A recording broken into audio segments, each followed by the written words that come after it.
I actually met my ex-girlfriend on Myspace. Y'all familiar with Myspace? Yeah. Kay Benito was her name, and yes, I said ex-girlfriend. Really, Jay? You mean it didn't work out with the girl you met on Myspace? No, it didn't. And I don't appreciate your fucking sarcasm either.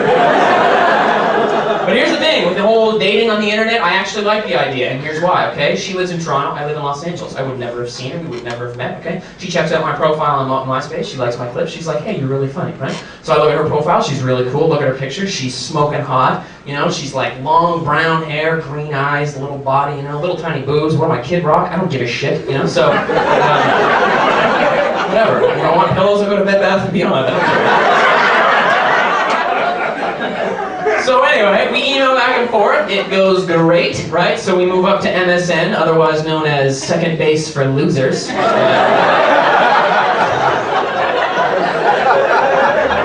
my life. So then finally, we start talking on the phone. 2 months we talk on the phone, and that's what I like about this, okay? Because you really get to know somebody before all the sex gets involved, right? Like for instance, in 2 months of talking, I learned she's a law clerk, okay? She works for Big Brothers Big Sisters. She's 26, okay? She owns her own house. She's a black belt in Taekwondo. She wrote 2 books on homelessness in university. Has a husband. I learned that but that's all she lied about. Well, no, that's not true. She doesn't have a black belt in Taekwondo. She actually has 2 kids, which is nice. And those weren't her pictures as well. They were somebody else's. I'm not making a second of this up. It was ridiculous. I'm serious. I swear to God this happened to me. Fuck, you know? And so, but okay. Hey, I'm man enough to fucking admit it. You're gonna listen for the next 5 minutes about how this went down. And to be honest, actually, recently I have seen a picture of the real Kay Benito. And that was interesting, okay, because prior to this, I had only heard the term hobgoblin. I'd never seen her. I think they try to stay under the radar, much like the Sasquatch or Yeti. But, you should see this picture. Fuck off. This picture, man alive. Let me tell you something. If you are a hobgoblin and you need to take a picture, for God's sakes, hire a professional. Because someone who knows lighting, makeup, something. This picture was... okay, basically she took it of herself in like a basement with poor lighting, grainy footage, like while eating a baby, just... you know, like... That is not a Kodak moment. And as a matter of fact, at that moment, the entire corporation of Kodak should have exploded. Yeah, that's, I broke my camera. You broke camera technology, is what you did. And the shittiest part is I'm sitting there with my roommate, right, he's seen this whole episode from start to finish, and now it has come down to us looking at this fucking picture of this girl who fucking brain raped me, you know? This fucking computer troll, and we're looking at it.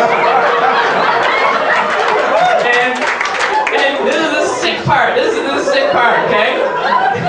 It pops up, I'm like, yeah, that's her. He's like, holy fuck, you know? Jesus Christ, dim your screen or something, you know?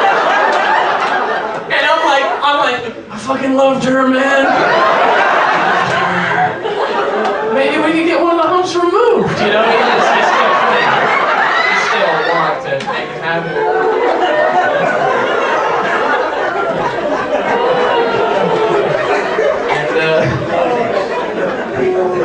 So this is how I find out about it. This is the best part. The way I find out, her husband called me. That's fun. That's a good night. New friends. Is that what I chalked that up to? 3:30 in the morning, I had a call from some dude. I think it's her, because her number, like her name comes up. And some guy, he's like, hey, why have you been talking to my wife for the past couple of months? I'm like, I haven't been talking to your wife. I've been talking to my super hot girlfriend, Kay Benito. He goes, really? Have you seen anything other than just pictures of Kay? And I'm like, well, no, but that's only because her webcam's been broken for the past 2... Fuck! Oh, it was too good to be true, you know? And that's, it's fucking, and what's disturbing about it is that you talk to somebody for 2 months, right? So they're like, you swap stories and shit, and that's the most embarrassing part to me, is that even now, I'll be talking to somebody about some random topic, right? And something they say will trigger a memory of something she told me, so I'll start to relate that, and then, no, she's fucking crazy, that didn't happen, you know? So it'll be like if you're hanging out with one of your friends, and your friend's like, yeah, I'm such an idiot, I lost my engagement ring down the drain, and you're like, that's nothing, my friend Frodo Baggins lost his ring in the fiery pits of Mordor, so, you can call a plumber, what's Frodo supposed to do? lost a ring, he lost invisibility. You know, it's like such an asshole. But here's the thing, okay, yes, I got scammed, whatever, fuck you. Okay, I got scammed, that's fine, but it's not even my fault. I mean, with a scam, there's a purpose. You know what I mean? Somebody's trying to get something from you. I mean, first of all, she's not crazy. I mean, she's crazy, but she's not batshit crazy. You know what I mean? Like, I would have detected that in 2 months, right? Like, she would have slipped up along the way and said something like, you know, my vagina is made out of chocolate seaweed or some shit. Like, something would have happened. Nothing. She didn't ask for money, she didn't ask for banking information, she didn't ask me to sneak her fucking family out of Chechnya, she didn't ask me to put a bag of cocaine up my ass to take to Sweden. There was nothing.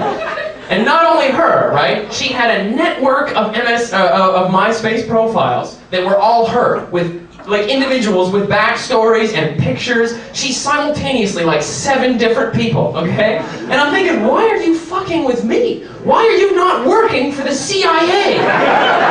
With this kind of fucking brain, she could end the crisis in the Middle East, do you understand? They could use her to draw Bin Laden out of hiding, right?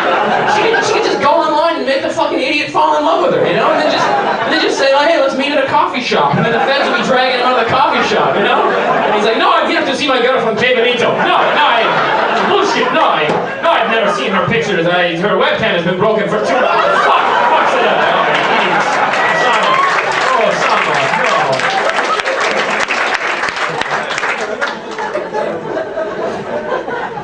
So that's the story.